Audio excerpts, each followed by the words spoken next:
আজিমুন্নিসা বেগমের সমাধি ক্ষেত্র। কিন্তু কে এই আজিমুন্নিসা বেগম? আজিমুন্নিসা বেগম হলো নবাব মুর্শিদ কুলি খাঁর একমাত্র কন্যা। ওনাকে কেউ কেউ আজিমুন্নিসা বেগম, আবার কেউ কেউ জনিত উন্নিসা বেগম নামে জানত। আসলে দুটি নামই একই ব্যক্তির। নবাব মুর্শিদ কুলি খাঁর একটিমাত্র কন্যা ও একটিমাত্র পুত্র ছিল। প্রচলিত আছে পুত্রটিকে নাকি প্রাপ্ত বয়সেই ন্যূনতম অপরাধে নবাব নিজেই শিরচ্ছেদ করেছিলেন। কিন্তু নবাব কন্যা আজিমুন্নিসা বেগমের ক্ষেত্রে দুটি গল্প প্রচলিত আছে, কিন্তু সেগুলির কোনো প্রমাণ নেই এবং তথ্য বিশ্লেষণ করলে মনে হবে যে ওই দুটি গল্প মিথ্যা। যাই হোক, আজ আমি ওই দুটি গল্পের কিছু তথ্য বিশ্লেষণ করব। আমি আপনাদের বন্ধু দীপঙ্কর পাত্র। প্রথমে দেখে নিই আজিমুন্নিসা তথা জনিত উন্নিসা বেগমের সমাধিক্ষেত্র। যে সমাধিক্ষেত্র নিয়ে বিভিন্ন আজগুবি গল্প আছে। এই সমাধিটিও মুর্শিদ কুলি খাঁর মতোই সিঁড়ির নিচে দেওয়া আছে। প্রচলিত আছে আজিমুন্নিসা বেগমের নাকি কুমারী বয়সে একটি দুরারোগ্য রোগ হয়েছিল, যার জন্য কবিরাজের পরামর্শে বাচ্চা ছেলের হৃৎপিণ্ড রান্না করে খাওয়াতে রোগটি ভালো হয়ে গিয়েছিল এবং মুর্শিদ কুলি খাঁর অধীনে থাকা উড়িষ্যার শাসনকর্তা সুজাউদ্দৌলার সঙ্গে আজিমুন্নিসা বেগমের বিবাহ হয় এবং তাদের একটি পুত্র সন্তান হয়। পুত্র সন্তানটির নাম সরফরাজ খান। পরবর্তীকালে আজিমুন্নিসা বেগমের ওই রোগটি আবার ফিরে আসে এবং বাচ্চা ছেলের হৃৎপিণ্ড এভাবে খাওয়ানো সম্ভব নয় দেখে মুর্শিদ কুলি খাঁ ও সুজাউদ্দৌলা নাকি দুজনেই আজিমুন্নিসা বেগমকে জীবন্ত সমাধি দিয়েছিল। আজিমুন্নিসা বেগম মারা গিয়েছিল 1734 সালে, কিন্তু মুর্শিদ কুলি খাঁ মারা গিয়েছিলেন 1727 খ্রিস্টাব্দের 30শে জুন। অর্থাৎ 1734 পর্যন্ত মুর্শিদ কুলি খাঁ জীবিত ছিলেন না।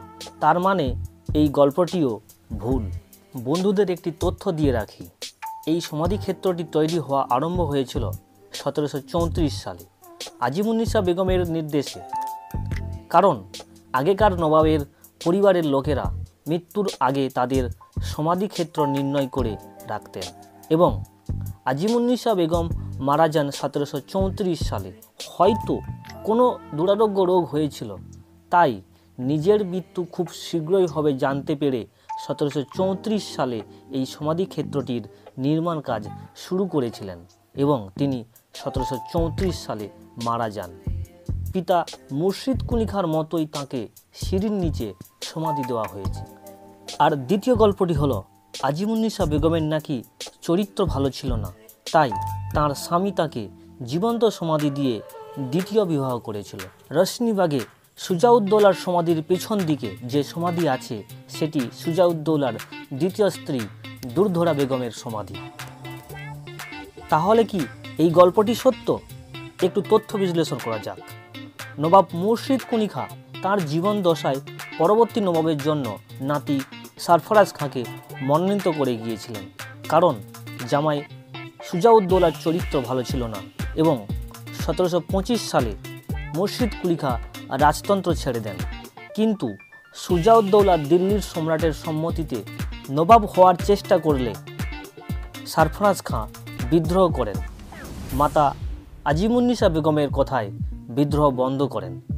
যেখানে সরফরাজ খাঁ নবাব পদের জন্য বিদ্রোহ করতে পারে, সেখানে 34 বছরের যুবক মার জীবন্ত সমাধি কিভাবে মেনে নিয়েছিলেন এবং 1739 সালে পিতা সুজাউদ্দৌলার মৃত্যুর পর সরফরাজ খাঁ নবাব হয়েছিল। যদি জীবন্ত সমাধির ঘটনা সত্য হতো, তাহলে 1739 সালের আগে পিতাকে বন্দি বা হত্যা করে তিনি নবাব হতে পারতেন। তাই এই গল্পটিও ভুল। আর একটি যুক্তি হলো 1700 সালে সুজাউদ্দৌলা ও আজিমুন্নিসা বেগমের প্রথম সন্তান সরফরাজ খাঁর জন্ম হয় এবং আজিমুন্নিসা বেগম মারা যান 1734 সালে। যদি আজিমুন্নিসা বেগমের বিবাহ হয় 20 বছর বয়সে, তাহলে 1734 সালে আজিমুন্নিসা বেগমের বয়স হবে কমপক্ষে 54 বছর। অর্থাৎ আজিমুন্নিসা বেগম 54 থেকে 60 বছর বয়সে মারা গিয়েছিলেন। অর্থাৎ আজিমুন্নিসা বেগম বৃদ্ধা বয়সেই মারা গিয়েছিলেন। বন্ধুরা, আপনারা কি মনে করেন এটি জীবন্ত সমাধি নাকি গুজব? আপনারা অবশ্যই কমেন্টে জানাবেন। যাই হোক, এই সমাধিটির নির্মাণ কাজ সমাপ্ত হয়েছিল 1757 সালে, কিন্তু এই সমাধির ওপর তৈরি প্রাসাদটি আর নেই, ভূমিকম্পে ভেঙে গেছে। শুধু একটি প্রবেশ দেওয়াল প্রাসাদের স্মৃতিরূপে আজও দাঁড়িয়ে আছে। এই ঐতিহাসিক সমাধিক্ষেত্রটি এখন আর্কিওলজিক্যাল সার্ভে অফ ইন্ডিয়ার তত্ত্বাবধানে রয়েছে।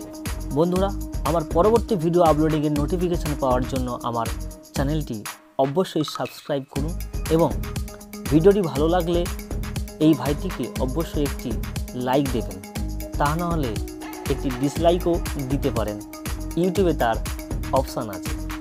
তাহলে বন্ধুরা, দেখা হচ্ছে পরবর্তী ভিডিওতে। Thanks for watching this video.